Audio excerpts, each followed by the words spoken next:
திமுகவும் கூட்டணி கட்சிகளும் மெட்ரோ ரயில் திட்டங்களை மத்திய அரசு நிராகரித்து விட்டது என்று பொய் பிரச்சாரம் செய்து வருகிறார்கள் என பாஜக தேசிய மகளிர் அணி தலைவர் வானதி சீனிவாசன் தெரிவித்துள்ளார். கோவையில் பேட்டி அளித்த அவர், திமுக எப்பொழுதும் பொய் செய்திகளை தான் மக்களிடம் கொண்டு போய் சேர்ப்பார்கள் என விமர்சனம் செய்துள்ளார்.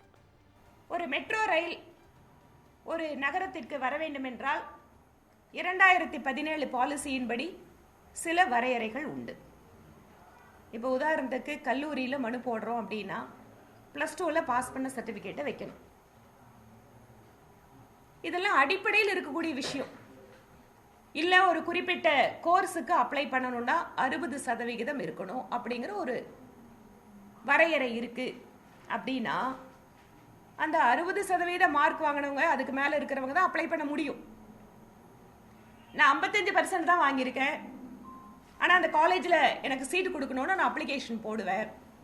அந்த அப்ளிகேஷன் ரிஜெக்ட் ஆயிடுச்சுன்னு சொன்னால், ஐயோ அந்த பிரின்சிபால் பாருங்க எனக்கு எதிராக இருக்காரு, என் குழந்தை படிக்கக்கூடாதா, நான் படித்தா தப்பா, அப்படிங்கிற மாதிரி ஒரு பொய் பிரச்சாரம் தான் இப்போ மெட்ரோ விஷயத்தில் நடக்குது.